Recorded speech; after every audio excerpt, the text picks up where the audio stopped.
عدد ما أوجدته قدرة وخصت إرادة مداد كلمات الله كما ينبغي لوجه ربنا وجماله وكماله وكما يحب ربنا ويرضى. بسم الله الرحمن الرحيم.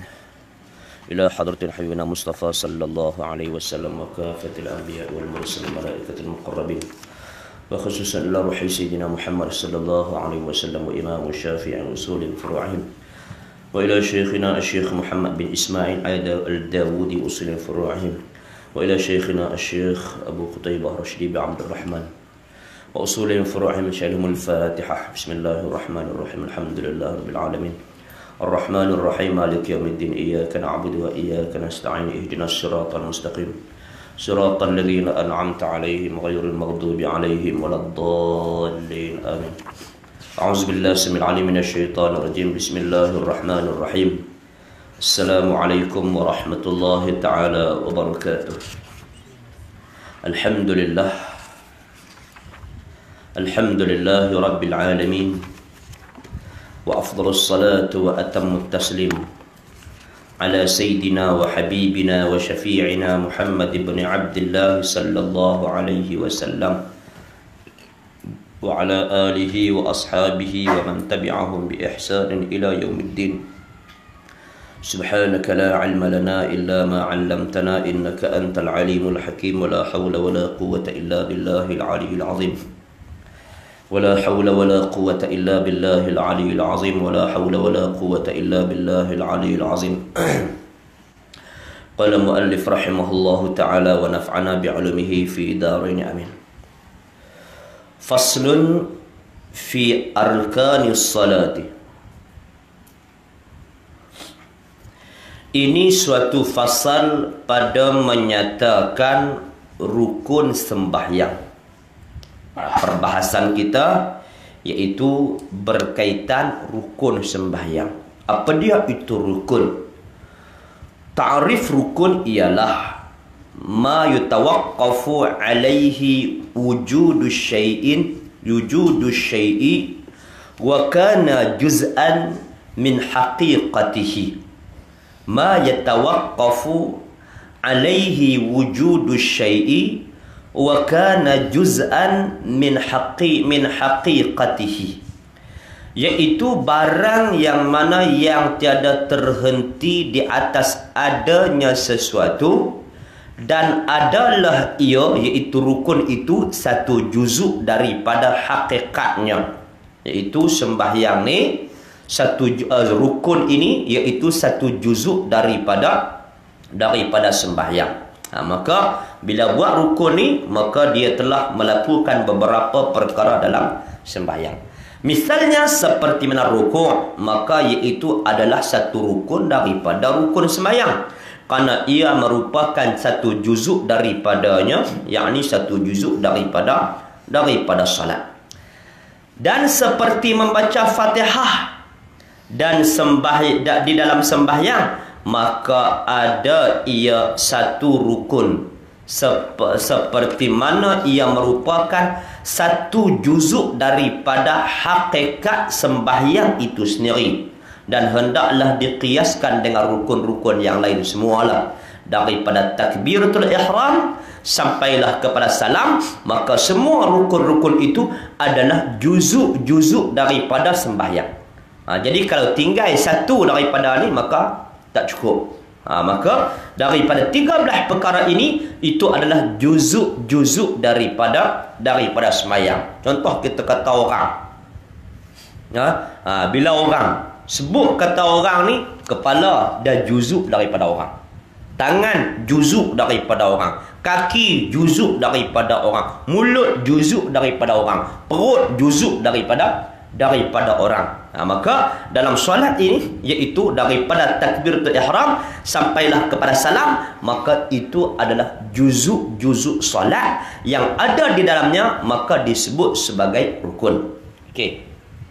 Faraq, yakni perbezaan antara rukun dan syarat. Dia ada beza dia. Apa rukun, apa syarat? Rukun tadi kita dah bahas, ma yatawaqqafu alaihi wujudu syai'i wa kana juz'an min haqiqatihi. Barang yang terhenti di atas adanya sesuatu dan adalah ia satu juzuk daripada hakikatnya, iaitu hakikat sembahyang.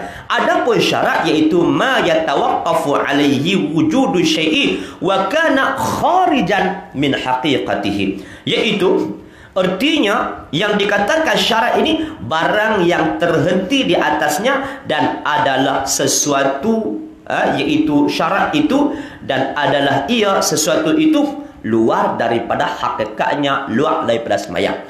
Syarat ini bukan daripada solat. Rukun tadi adalah daripada solat. Adapun syarat dia bukan duduk dalam solat tu. Dia bukan takbiratul ihram, dia bukan rukuk, dia bukan sujud, dia bukan i'tidal, dia bukan baca Fatihah, dia bukan tasyahud, dia bukan salam. Itu yang mana dia duduk di luar daripada solat, maka itu dinamakan syarat. Okey. Seperti mana wudu. Contoh dia ambil, syarat nak salat mesti kena bersih daripada hadas besar dan juga hadas kecil. Bila nak bersih daripada hadas kecil, maka dia kena berwuduk. Adakah wuduk itu satu juzuk daripada solat? Tidak.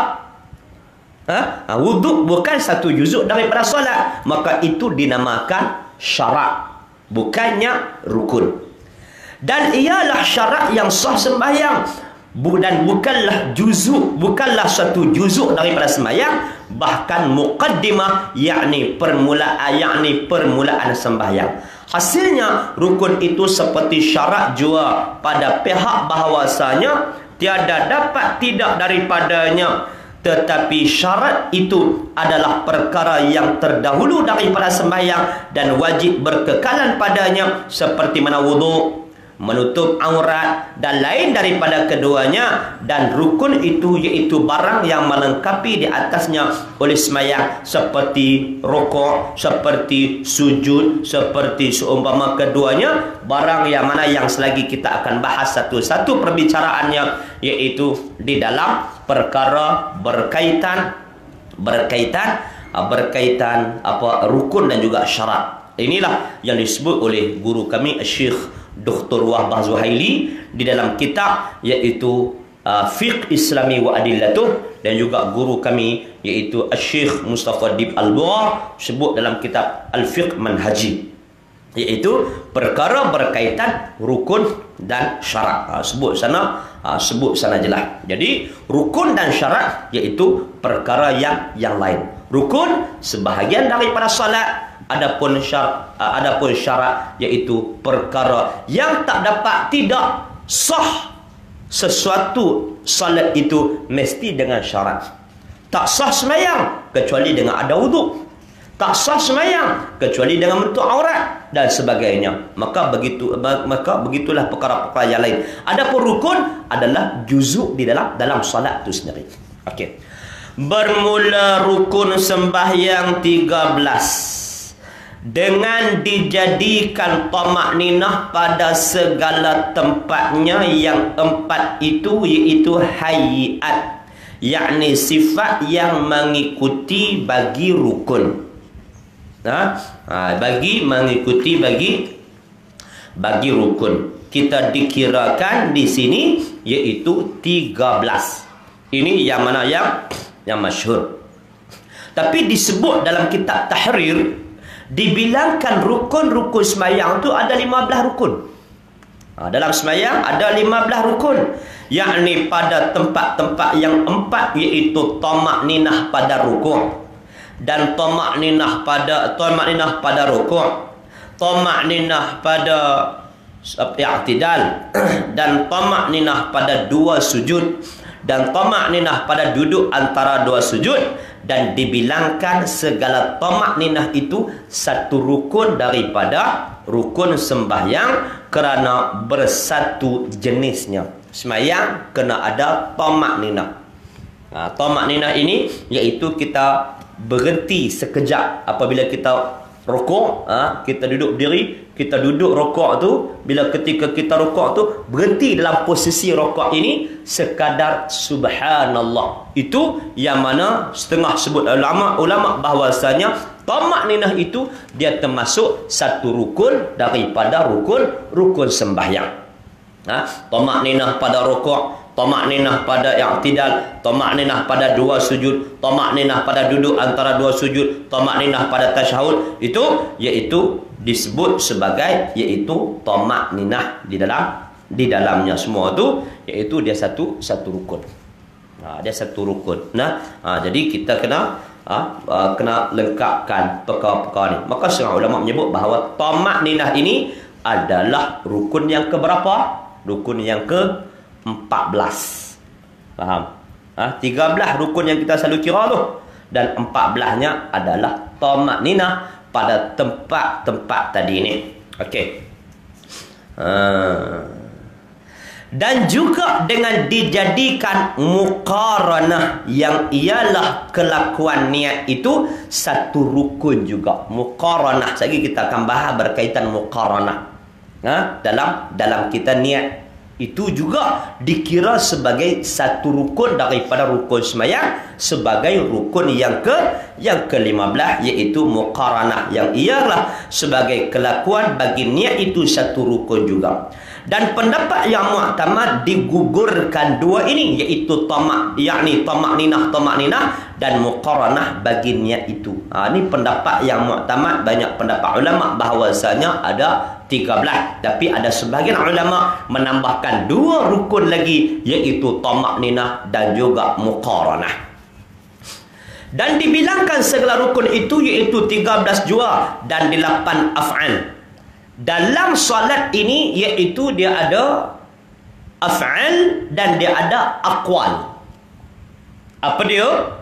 Iaitu kalau kita sebut solat, aqwalun wa af'alun muftatahatun bitakbir wa mukhtatamatun bitaslim. Tu kalau kita tengok dalam kitab Fathul Qarib. Solat ialah aqwalun wa af'alun, beberapa perkataan, wa af'alun dan beberapa perbuatan, muftatahatun bitakbir yang dimulakan dengan takbir, wa mukhtatamatun bitaslim dan disudahi dengan salam. Mula dengan takbir, dimulakan dengan takbir dan disudahi dengan salam, maka itu adalah salat. Beberapa perkataan dan beberapa perbuatan. Apakah dia yang dikatakan perbuatan? Dalam 13 ini dia ada 8 af'al. Apa dia 8 af'al itu? Iaitu niat dan berdiri,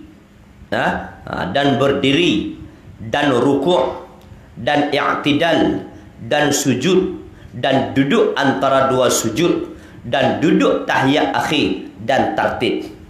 Tapi setengah ulama menyebut bahawasanya dia ada satu lagi, dia bagi rukun qalbi, yang bahasa jenis hati. Antaranya niat berada dalam rukun qalbi. Rukun qalbi iaitu dia perbuatan hati, iaitu pada niat. Setengah sebut ditambah pula pada tartib. Qauli iaitu qalbi ni pada niat dan juga tartib.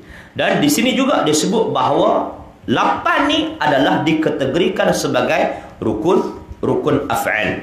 Apa dia? Niat, berdiri, rukuk, i'tidal, sujud, duduk antara dua sujud, kemudian pula duduk tahiyat akhir dan tartib. 8 tu dikategorikan sebagai iaitu rukun af'al.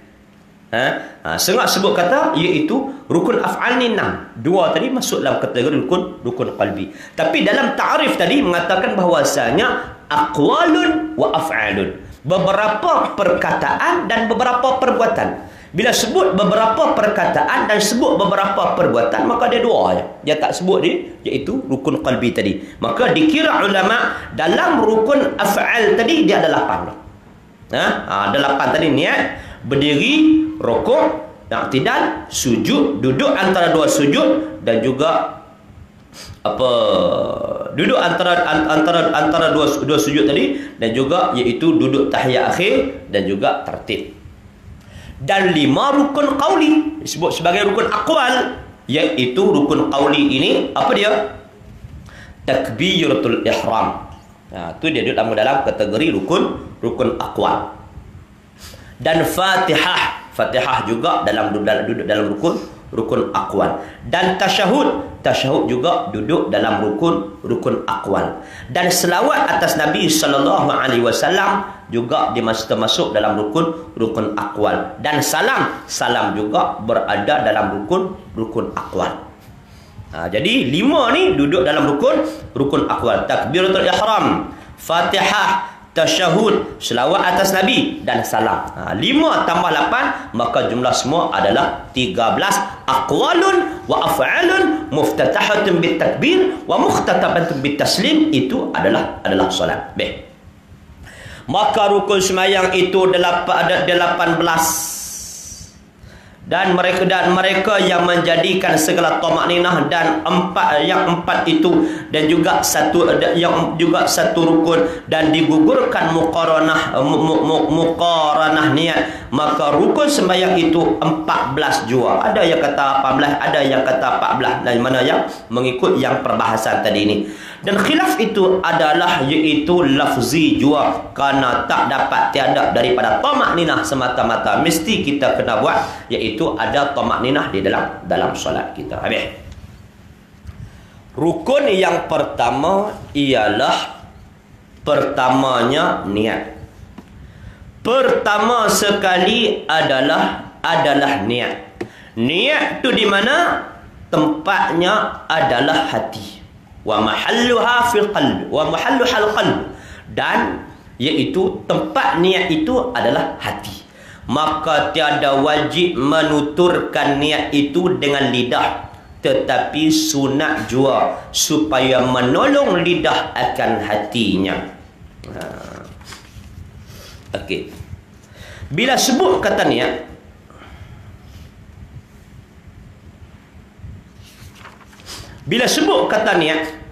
maka niat ini, tempat niat dia di mana? Bukan di mulut. Tempatnya adalah hati. Ini tempat niat kita. Okey, bila sebut niat, dimulakan rukun sembahyang itu dengan niat. Kerana tiada terjadi solat itu melainkan dengan niat. Tak jadi. Sembahyanglah benda lain pun semua bagi lengkap semua, niat tinggal, maka dia tak jadi solat dia. Mesti solat itu dimulakan dengan niat. Dimulakan rukun sembahyang itu dengan niat, kerana tiada terjadi solat itu melainkan dengan niat. Niat itu wajib dalam solat dengan ittifaq para ulama. Semua ulama mengatakan niat. Ni tak dapat, maka dia akan kosong, tak ada apa. Sebab tu kita kena ada iaitu apa? Niat itu sebagai membezakan satu perkara itu menjadi adat ataupun menjadi ibadah. Kita makan biasa, tapi kalau kita niat, kita dapat pahala. Kita masuk dalam masjid, kan? Litah masuk dalam masjid, duk buat kerja kot dalam masjid dan sebagainya, kan? Masuk lagu tu saja, kosong, tak ada apa. Tapi kalau kata kita masuk tu, kita niat sebagai i'tikaf, kita dapat pahala. Faham? Begitu juga orang yang mana yang nak kena operation, kan dia kena puasa. Nah, dia nak operation, dia kena puasa. Bila dia nak puasa, bila dia apa? Nak operation, dia kena puasa. Dia puasa pula, dia tak niat. Semua puasa. Bukan sangat kita orang Islam lah. Hak Cina, Hindu, kafir semua depa ni nak operate pun puasa juga, tak makan. Dia kena kosong perut. Jadi dalam pada ketika tu, kalau kata setakat kita apa, tak makan macam saja, sia-sia, tak ada apa. Tapi kalau kita niat puasa, maka kita dapat pahala. Begitulah banyaklah perkara, iaitu perkara akan membezakan sesuatu tu adat atau ibadat adalah dengan niat. Juga supaya menjayakan ikhlas di dalam solat kerana Allah Subhanahu wa taala. Kerana solat itu ibadat, dan ibadat itu ialah ikhlaskan amalan kerana Allah Subhanahu wa taala. Habis. Dalil bagi niat, firman Allah Subhanahu wa taala, "Wa ma umiru illa liya'budullaha mukhlishina lahuddin hunafa'a wa yuqimus salata wa yu'tuz zakata wa dzalika dinul qayyimah. Maksudnya padahal mereka tiada diperintahkan mereka supaya menyembah Allah Subhanahu wa taala dengan mengikhlaskan ibadah kepadanya. Bila sebut ikhlas ni dia mai daripada hati. Itulah tempat niat kita. Lagi tetap teguh di atas tauhid dan mereka mendirikan sembahyang dan memberi zakat, dan demikian itulah agama yang sebenar. Ini iaitu yang disebut oleh Imam Al-Mawardi dalam kitabnya, ikhlas itulah yang dinamakan niat. Ikhlas itulah wa ma umiru illa liya'budullaha mukhlishina, itu adalah niat. Ikhlas itulah yang dikatakan niat. Boleh kita tengok dalam syarah Muhadzab, senang.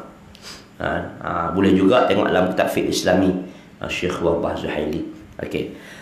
Dan juga hadis Nabi sallallahu alaihi wasallam, yang mana hadis yang kita selalu baca, selalu kita dengar, yang mana diriwayatkan oleh Sayyidina Umar bin Khattab radhiyallahu anhu, katanya telah mendengar aku daripada Rasulullah sallallahu alaihi wasallam bersabda, innamal a'malu binniyat wa innamal likulli imri'in ma nawa, faman kana hijratuhu ila Allah wa rasulihi fahijratuhu ila Allah wa rasulihi, wa man kana hijratuhu lidunya yusibuha aw imra'atin yankihaha fahijratuhu ila ma hajara ilaih.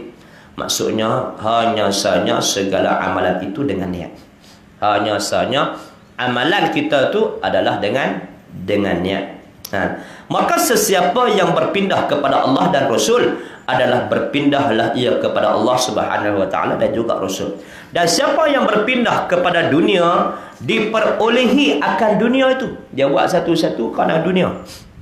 Maka dia dapatlah dunia tu. Atau kepada seorang perempuan, dia buat sebab orang perempuan. Sebab dia nak menikah. Untuk berkahwinlah ia bersama dengan perempuan itu. Dia hijrah untuk nak dapat perempuan, nak kahwin dengan seorang perempuan. Samalah kita kalau kata kita buat sesuatu tu kerana perempuan, sama dapatlah. Maka berpindahlah ia kepada apa yang mana yang berpindah ia kepadanya. Habis. Hadis ini menunjukkan atas bahawasanya niat dan sengaja itu timbangan bagi sah bilangan. Sah bilangan segala amalan. Maka apabila elok niat itu, eloklah amalan. Dan apabila niat tiada elok, maka binasalah amalan itu. Kosong, tak ada apa. Pasal itu niat satu perkara yang mana yang sangat penting. Ini kita kena faham lagi betul-betul. Jadi tempat niat itu wa mahalluha qalb, iaitu tempatnya adalah hati. Tempat niat itu adalah hati. Maka tiada wajib menuturkan niat itu dengan lidah, tak wajib. Itu sunatnya. Tetapi sunat juga hukum kita sebut usalli itu adalah sunat juga. Dia bukannya iaitu wajib.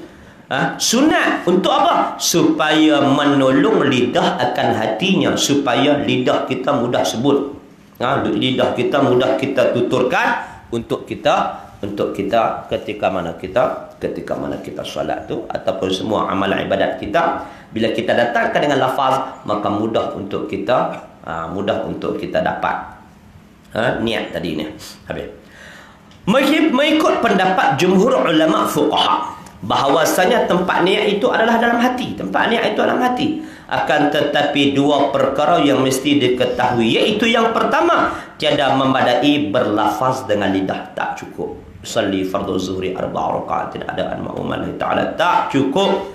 Dan tidak berniat dengan hati, dia tak main niat dengan hati, tak memadai. Maka jikalau bersalahan lidah dengan hati, lidah kata lain mencaleng, hati kata mencaleng, maka yang diiktibarkan itu ialah barang yang dalam hati. Walaupun lidah kata mencaleng, maka dikira apa yang ada dalam hati. Ini yang banyak kadang-kadang disebut saja, sholli fardhu zuhri 4 rakaatin adaan ma'uman la ta'ala, Allahu akbar. Masa dia sebut Allahu akbar tu, dia tak main niat dalam hati dia. Bila tak main niat dalam hati dia, maka sembahyang dia tak sah. Ini banyak. Hak tu hak sembahyang, hak tak sembahyang lagi. Sebab tu sebelum daripada solat, kita kena perbetulkan semua. Kita kena duduk betul itu, kita kena duduk tegak tu, dan kita nak masuk dalam solat tu kita kena pastikan bahawa dijauhkan diri kita daripada was-was syaitan. Sebab itulah kita kena baca iaitu surah An-Nas. Bismillahirrahmanirrahim. Qul a'udzu birabbin nas, malikin nas, ilahin nas, min syarril waswasil khannas, alladzi yuwaswisu fi sudurin nas minal jinnati wan nas. Dan kalau boleh kita sambung lagi, Rabbi a'udzubika min hazabil syayatin sampai habis. Jadi semoga Allah Subhanahu wa taala jauhkan diri kita daripada iaitu was-was syaitan. Sebab apa? Antara kejayaan syaitan ketika mana nak menggoda orang salat ini tidak mendatangkan niat pada ketika mana takbiratul ihram. Tak omeh. Dia takbir itu dia kuat otak dia korek Allahu akbar. Walaupun dia sebut sholli fardhu zuhur rakaat ada anna Allah taala Allahu akbar. Masa Allahu akbar tu duk lain. Dia tak niat dalam hati dia, maka sembahyang dia tak ada apa. Maka jikalau berniat dengan hatinya akan zuhur dan dengan lidahnya akan asar, dan main zuhur, tapi lidah dia tu usalli fardhu asri 4 rakaatin. Usalli fardhu asri 4 rakaatin ada nama Allah Taala.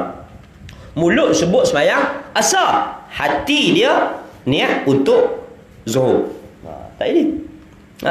Ataupun dengan hatinya itu dia niat haji. Dan di lidahnya itu iaitu niat umrah atau akasnya. Hati niat untuk ihram haji, tapi mulut dia niat untuk ihram umrah. Itu umrah tahu ihram tu biha lillahi taala.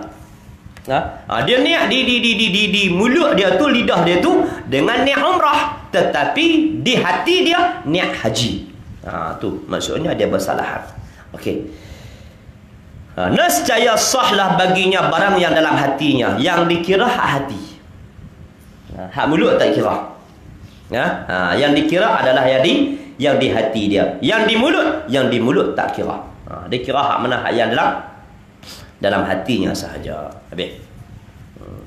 Kedua, bahawasanya tiada disyaratkan serta niat itu dengan hati itu berlafaz dengan lidah pada semua ibadatnya.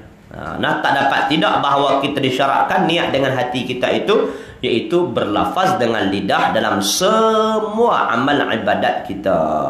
Menjadi ulama kita Syafi'iyah kepada bahawasanya berlafaz dengan niat pada ibadat itu ialah sunat dan supaya muafakat oleh lidah akan hatinya. Maka ulama Syafi'iyah mengatakan lafaz dengan lidah itu sunat supaya untuk membantu bagi yang dalam hati kita itu mendatangkan akan niat. Sholli fardhu zuhri 4 rakaatin adaan Allah Taala. Jadi kita datangkan niat tu di dalam hati kita. Semoga kita dapat iaitu pahala niat tadi ini. Ada supaya kita dapat dinilai iaitu amal ibadat kita tu iaitu dengan kita wamai niat tadi. Habis. Niat sembahyang fardu. Macam mana niat sembahyang fardu? Maka jika sembahyang itu fardu, wajib padanya 3 perkara. Dia kena ada 3 perkara. Apa dia? Dia kena ada qasad. Yang kedua dia kena ada ta'arrud. Dan yang ketiga dia kena ada ta'yin. Qasad, ta'arrud dan ta'yin. Dia kena ada 3 perkara itu. Qasad, ta'arud dan ta'yin. Okey. Apa dia? Maka qasad itu seperti dikatanya aku sembahyang. Usalli. Tu qasad. Aku sembahyang. Ta'arud itu menyebut akan fardu. Usalli iaitu qasad. Fardu itu sebagai ta'arud. Dan ta'yin itu seperti mana subuh atau zuhur atau umpamanya. Usalli itu qasad, fardu itu ta'arud, zuhri itu iaitu apa? Ta'yin. Dia mesti kena datangkan 3 perkara ni, qasad, ta'arud dan ta'yin pada ketika mana niat kita. Ketika niat kita kena ada 3 perkara tadi ini. Seperti diniatnya sahaja aku sembahyang fardu zuhur, memadailah sembahyangnya. Sebab apa? Dia dah lengkap 3 tu. Sahaja aku sembahyang fardu zuhur, sahaja aku tu qasad. Fardu itu ta'arud, zuhur itu ta'yin. Bila awak mari 3 perkara tu, maka memadai. Tetapi yang mana yang akmalnya, hendaklah disebutkan dengan lidah seperti dikatanya, usalli fardu zuhri arba'a raka'atin adaan lillahi ta'ala, Allahu Akbar, sahaja aku sembahyang zuhur 4 rakaat tunai kerana Allah Ta'ala, Allahu Akbar. Tu yang mana yang paling akmal, yang paling sempurna. Dan sah sembahyang tunai dengan niat qada, sah. Tak sebut qadaan ataupun adaan, sah.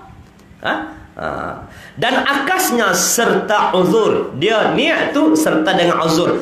Seperti bahawa zon ia keluar waktu dengan sebab ghaib atau umpamanya. Ni iaitu berkaitan tu. Jadi faham 3 perkara tadi, iaitu qasad, ta'arud dan ta'yin. Yang ni sebut panjang. Dalam bab masalah qasad, ta'arud dan juga ta'yin ni, daripada muka surat 370 sampai muka surat 378. 8 muka surat ni sebut berkaitan qasad, ta'arud, ta'yin. Balik baca sendiri dalam muzakarah. Tak muzakarah bodoh. Hamak tak muzakarah jadi bodoh. Pasal itu kena muzakarah. Duk mengaji sampai banyak-banyak tak muzakarah langsung, hukumnya bodoh. Mengaji pondok berapa tahun? Baru 10 tahun. Apa boleh? Apa pun tak boleh. Muzakarah kan tak? Pasal apa? Malat, patut mu bodoh. Tapi kalau kata mengaji muzakarah, tak perlu tunggu sampai 10 tahun, cukup setahun dah ada isi dia. Mengaji 10 tahun, mengaji setahun, dengan kita bermuzakarah dah ada isi. Walaupun tak penuh, tapi adalah isi. Faham? Contoh kita kata mu'tan, rambutan, orang kata dah mula masuk isi. Walaupun tak masak lagi, tapi dah ada isi. Hak tadi ni 10 tahun kosong, kulit saja. Sebut aku mengaji banyak kitab. Kitab ni aku mengaji, kitab ni aku mengaji, kitab ni aku mengaji. Banyaknya mengaji. Tapi mengaji apa? Aku reti kulit. Pasal apa reti kulit? Nama kitab ni I'anatul Talibin. Tahu apa? Tahu kulit.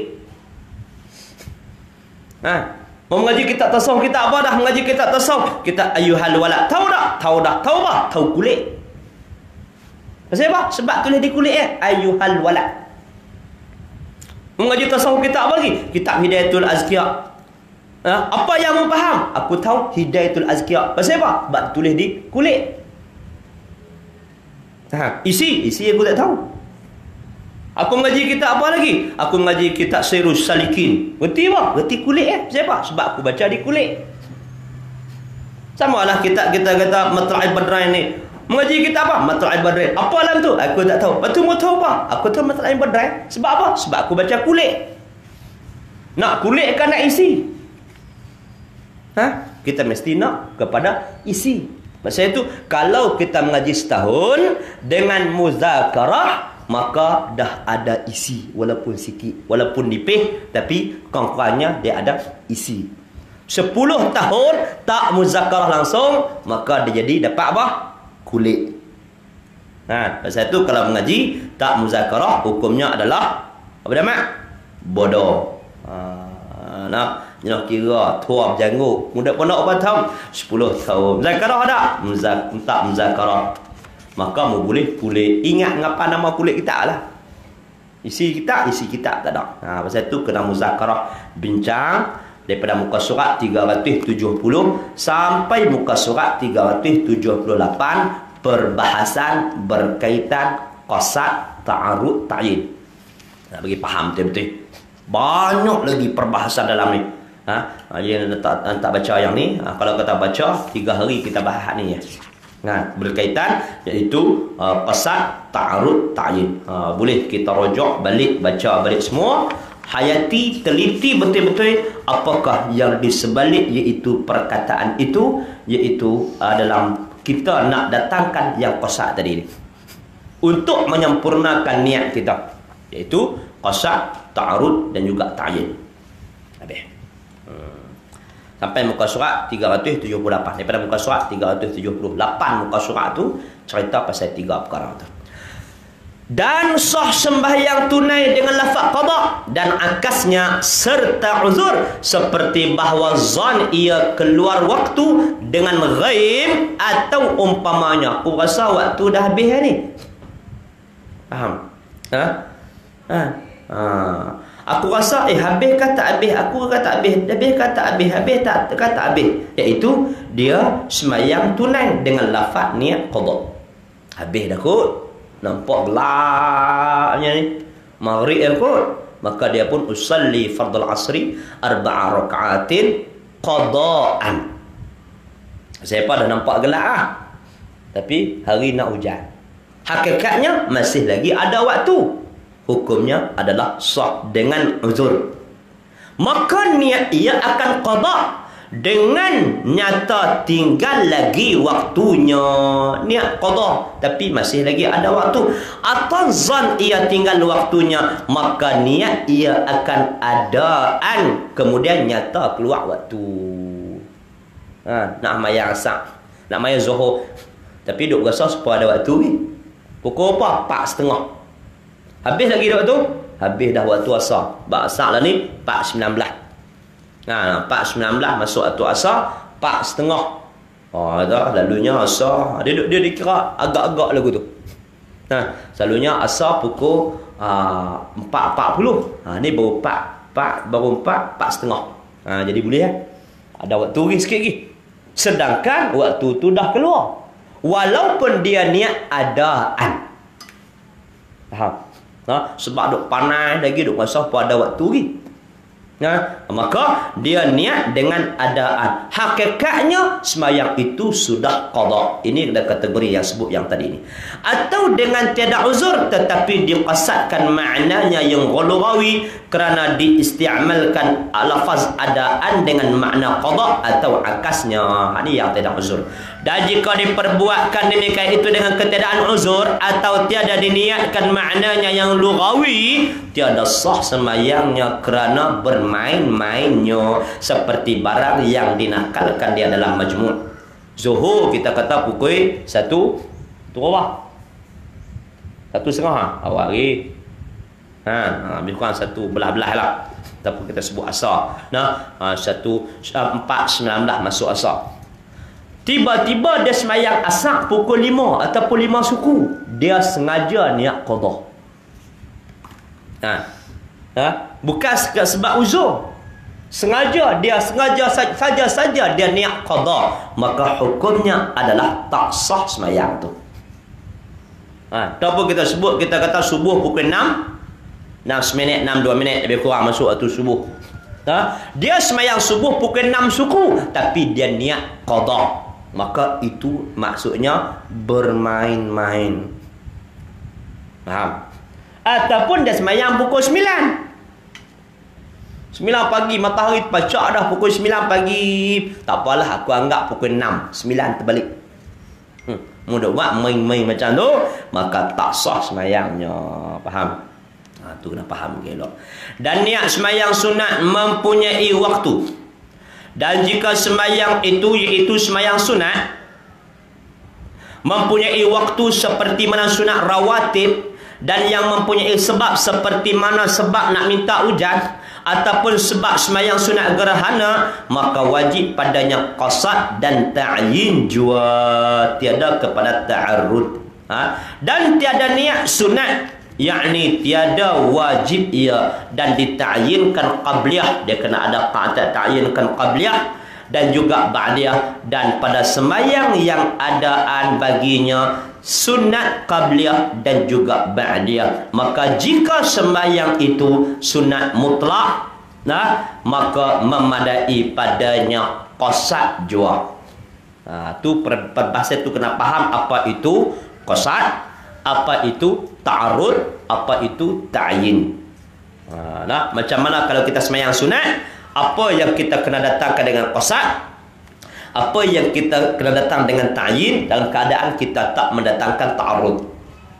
Begitulah, iaitu yang akhir ini perbahasan kita sembahyang sunat mutlak, maka kita hanya datang usalli sahaja, iaitu datangkan qasad sahaja tanpa mendatangkan ta'arud dan juga tanpa mendatangkan ta'yin. Maka hukumnya adalah sembahyang yang sebut tadi ini, iaitu dengan dia hanya mendatangkan qasad sahaja bagi sembahyang sunat mutlak. Ataupun sembahyang yang berwaktu, macam mana sembahyang sunat qabliyah ba'diyah tadi ini, ataupun sembahyang sunat yang mempunyai sebab, iaitu sebab istisqa, minta hujan, ataupun sembahyang sunat gerhana, kusuf dan juga khusuf, ataupun juga dengan sembahyang